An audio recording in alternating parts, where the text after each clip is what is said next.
ಹಾಗಲಕಾಯಿನ ಈ ಥರ ಸಣ್ಣದಾಗಿ ಕಟ್ ಮಾಡಿಕೊಂಡು ಈ ಥರ ಕಪ್ಪಾಗೋವರೆಗೂ ಹುರಿಬೇಕು.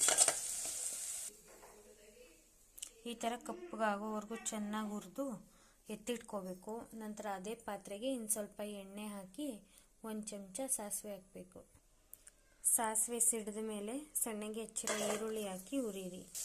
ಚೆನ್ನಾಗಿ ಹುರಿದ ನಂತರ ಮತ್ತೆ ಹುರಿದಿಟ್ಟ ಹಾಗಲಕಾಯಿಯನ್ನು ಮತ್ತೆ ಹುರಿಯಿರಿ.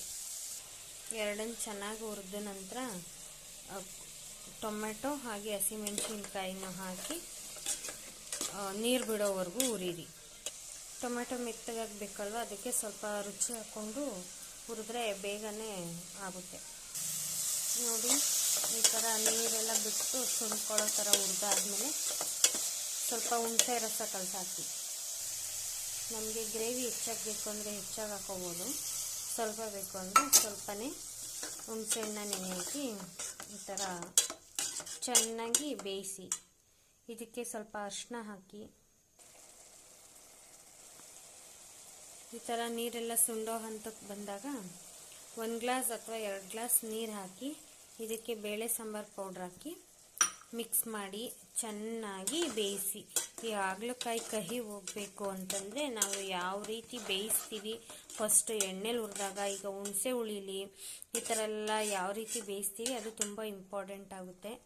ಸೊ ಚೆನ್ನಾಗಿ ಈಗ ನೀರು ಹಾಕಿದ್ದೀನಲ್ಲ, ಹೆಚ್ಚು ಕ್ವಾಂಟಿಟಿ ಬೇಕು ಅಂತಂದರೆ ಇದಕ್ಕೆಲ್ಲ ಜಾಸ್ತಿ ಹಾಕೋ ಅವಶ್ಯಕತೆ ಇರಲ್ಲ. ದೋಸೆ, ಚಪಾತಿಗೆ, ಪೂರಿಗೆಲ್ಲ ಚೆನ್ನಾಗಿರುತ್ತೆ. ಹೆಚ್ಚಾಗಿ ಬೇಕು ಅಂತನೋರು ಕ್ವಾಂಟಿಟಿ ಜಾಸ್ತಿ ಹಾಕಿ, ಇಲ್ಲ ನೀರು ಹುಣಸೆ ರಸ ಎಲ್ಲನೂ ಕಡಿಮೆ ಬೇಕು ಅನ್ನೋರು ಸ್ವಲ್ಪನೇ ಹೇಳಿದಷ್ಟು ಅಳತೆನೇ ಹಾಕಿ ಇದನ್ನ ಮಿಕ್ಸ್ ಮಾಡಿ ಬೇಳೆ ಸಾಂಬಾರು ಪೌಡ್ರ್ ಹಾಕಿ ಚೆನ್ನಾಗಿ ಕುದಿಸಿ.